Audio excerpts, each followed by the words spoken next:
Hey guys, welcome back. It's Andrea Logan White with the Healing Tribe. We have Heather McKean and Tiffany Jeffers, and we are still at the incredibly gorgeous and stunning Hotel Wailea here in Maui. So we are going to continue. I'm going to share some of my story with you guys. Many of you know some of my story if you've read my book, Perfectly Unfinished, but we will also glean on their wisdom and some of the things that they talk about from a biblical perspective. As you guys know, I've worked with both of you, but really was sick from little on. So born into, I think I had allergies at 3 months old. So I was identified as the sick kid. Food allergies, skin allergies. I had bloody eczema as a baby. Mm-hmm. So intensely just sensitive, highly sensitive. You know, sometimes there's that label, the highly sensitive person. I think I was given that label. But also, when I was younger, I felt like I could walk into a room and sense I was deathly afraid of people, but also very aware. And so I felt like I was this little kid in an adult's body where I could go in and feel like, what's wrong with me? Yet nobody gets me. So felt ignored. Anyways, my dad was a cop and my parents divorced when I was about 12, 13. And so I was kind of that kid that was sick and maybe looking back would get the attention when I was sick.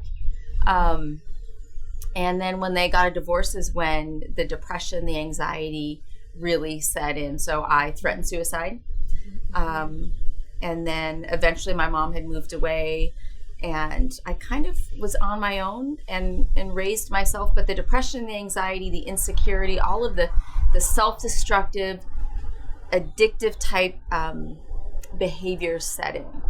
And I was kind of like going through junior high, looking back, I had permed hair, I had big glasses, and I had braces. And I was like, poor thing, like, you know, life is hard enough. And then you're just awkward and going through puberty and all of these things. And I was extremely, which a lot of people don't understand is how can you be an actress and be shy? I still am very shy. I am an introvert at heart. David is an extrovert, and I more like, you know, I'm shy, I'm quiet, and I love to share my story to help heal others, but it's also very scary because you're being you. You don't, as an actress, I get to just jump into someone else and pretend to be somebody else.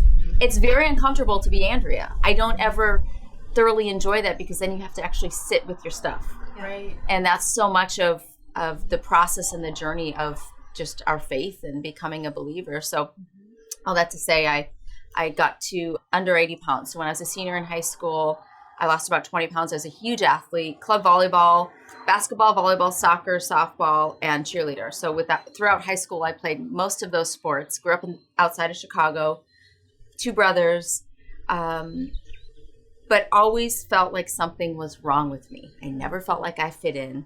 Nobody ever got me. I could never understand my own emotions. And so I was sitting in this agony and pain of like not knowing how to function through life. And when you have compassion and sympathy and sensitivity for other people, you just don't, you hurt. And I was hurting. So I took my pain out and came near death with anorexia.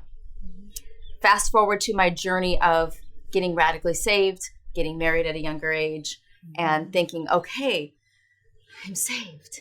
I got all the answers. Right? All this stuff is going to be gone. Even the anorexia, all of this. Well, we know that we are transformed by the renewing of our mind. Yes. And I switched one thing for another. So I had my honeymoon with Jesus, and that was good. And then the near-death experiences of partying in Hollywood, dating celebrities, drugs, alcohol, all of those self-destructive things, bulimia, and then I married David, and I think everything's going to be great. Yeah. And then I collapsed, got sicker and sicker. And I think I moved to LA the day after I turned 20 with $350 in my bank account. So nobody really ever supported me. So I was hustling. And so when I got married, I think I was like, I can rest. And my husband's like, you said you were going to work. And I was like, like being newlyweds. And it was like, wait, we have a house payment. And it was like all of this and trying to figure out now, okay, it's one thing to be single and have your relationship with God, but then you're married and you're like, and I was 24, turned 25, like, how does all this work? And I got really, really sick. And in fact, I struggled with bulimia, and we were on our hands and knees every single day of like, God, deliver me. So, I mean, I went to deliverance ministries. I went to Be in Health, which is in Georgia. The doctors told me because of the severe damage I had done with my body, I would never be able to have kids. I had pre-cervical cancer, the laundry list. I was told that I was celiac in 1998. So this is when gluten, nobody was gluten intolerant back then. Right, it wasn't cool. Like, it was like, it was like, no, I was like, no, wait, what? I can't eat bread? And so it was one of the many things, and the eating disorders wreaked havoc. So the journey of God not answering my prayers in the physical realm started from like baby, and I didn't have a relationship with Christ growing up, but I just felt like I was being punished. Like, what did I do wrong? I didn't sign up for this. Why am I the sick one? I don't want to be the sick one. I'm almost embarrassed that to say like of all of the same thing, like this is not something, I don't want to be identified as the sick one that's in bed, or that Andrea can't do this because, oh, it's okay. You're sick. You can't do this. So for me, and even in the past decade, I've kind of hidden the side of sickness with me. Miraculously got pregnant with Ethan, who's now going to be 13. And then, but looking back, I've been stuck in fight or flight. So my whole mindset of fear, like in what I learned even biblically about God did not give us a spirit of fear, but of power, love, and a sound mind. And it's so true. And I had some victory in dealing with some of those things, but I've never fully had the full manifestation in my own physical symptoms. So after each child, you think about the fear, the worry, as opposed to resting in, thou shalt stay in perfect peace, whose mind is stayed on thee because I trust in thee. That's in Isaiah. But I knew that. So it's like I knew the scriptures. I knew the word of God. I have this baby. I have this husband, but why am I hurting and in pain and suffering? So fast forward, birth to Ocean, and I almost lost her at 20 weeks. Preterm labor, 4+ months of bed rest. Injections, shots. I was having heart failure. They said, we can't give you these drugs anymore to stop preterm labor because you're having heart failure. So all of these things, it was like my life was getting scarier and scarier. Not only was I going to die, I was going to lose my baby. I mean, so it was like I was a walking death sentence, and I didn't know how to get out of it. And here we are running Pure Flix. People would never know that, oh my gosh, you guys love the Lord and you're doing these great things for God. And inside, I'm ashamed and embarrassed. Like, I'm living this secret, and I felt like a hypocrite because I would walk out with a smile on my face like everything's great. I have my hair. I didn't go through chemo, but meanwhile, every time I would go to the doctor. So thank the Lord, I did have Ocean. I delivered her at term. Everson was a miraculous surprise by the Lord when God knows his timing. So, and again, preterm labor, all of those things. But when my middle child was a baby, David was traveling a lot. He was in Thailand doing some films, and my body collapsed. I got a virus.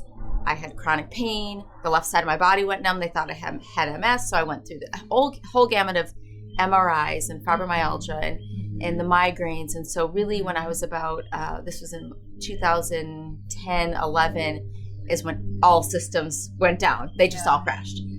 I had a 2 or 3 day where they put the things on your head. The nerve conduction study. Well, that was different. I have nerve damage. So the left side of my body's nerve damage. It was a EEG with the brain.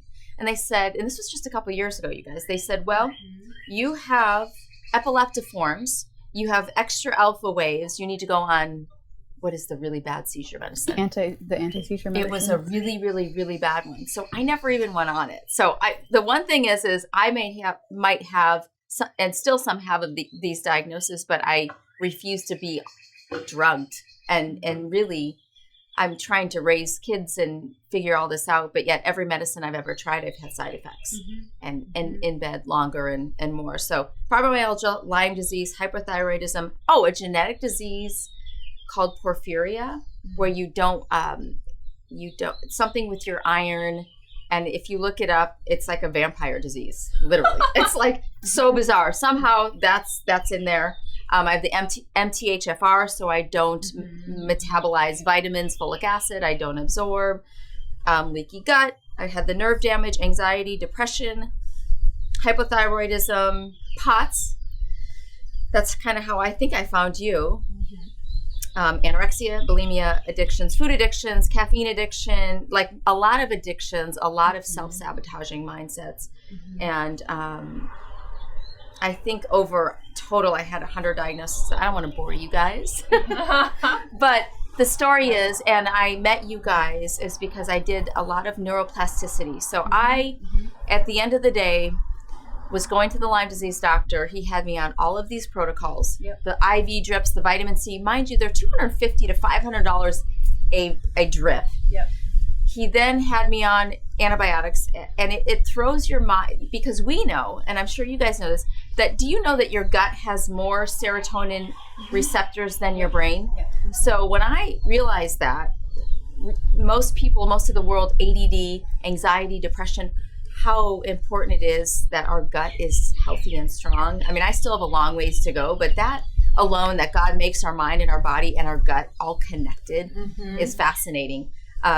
So then he wanted me to do, I don't know if I told you this actually. On the way to Hawaii, the doctor said, you can't get on a plane unless you take an oxygen tank. Wow. And I was like, I was 30 something at the time. And I was like, I am not taking an oxygen tank on the airplane to get to Hawaii, because I was having trouble breathing. I was still passing out. He had me on steroids because my blood pressure, my body wasn't holding fluids, and there was something with my oxygen. So I said, I'm not going to do that. And I got on a plane, went to Maui. I think that was like my walkthrough of like, I'm done. I'm divorcing my doctors, in the sense of I was just so defeated. And I think going in there, there's a feeling of discouragement. I would leave more depressed, more defeated, and just wanting to not live anymore, because you're living this secret. And then I would plaster or pretend, this smile of like, all is good. I have no reason to complain. I'm walking, I'm talking. I'm not on chemotherapy. I'm not in a wheelchair. And that's what so many people that I relate to is they're like, oh gosh, there's so many more people worse off than you. But in your head, you're like, no, this is the worst it gets. I stopped going to the doctor and stopped focusing on the physical, and started studying neuroplasticity. So I went to a program called Dynamic Neural Retraining System, and I watched their DVDs in bed because I couldn't get out of bed because I was so sick and passing out. And that gave me the encouragement to kind of know that you always kind of have to be your own advocate. And that's how I found you both on YouTube and heard your testimonies, and kind of got into more of the mindset. And as I'm doing this, I'm questioning like, okay, God, I know that I seek you first, the kingdom of God, and all things shall be added. I know I read my word. I have prayed. I've been along this journey. He's been along in this journey with me. How did I get here? And why am I finding you guys on YouTube? Why did I do DNRS? Why do I feel that God's leading me to studying neuroplasticity and the brain and Caroline Leaf and the mind and the body? Right. So all of that there's many things I'm still overcoming. I still have migraines. I got one on the airplane last night, but I'm here and I'm showing up and I'm choosing to focus on the good. And it's been a journey, and it's been good and bad and ugly and beautiful and messy. Yep. And there's not any specific thing, but what's exciting is I've gotten to study all of these methods. Yeah. Because God heals us all differently. And I think even when it comes to food and diet and exercise, we think, oh, you're doing that? Oh, I should do that, right? Right. And I think all of our bodies, we all have different things that we have to work on. So here I am. And the cool thing is when we talk about creating and manifesting, I want you to know that I created this and I manifested this when I was in bed 2 years ago, before I had even reached out to meet you girls. I was like, I need to know them. I need to hear their stories. I want to meet them, and I want to work with them, and we're going to do something incredible to help others. Stay tuned for more on our next episode.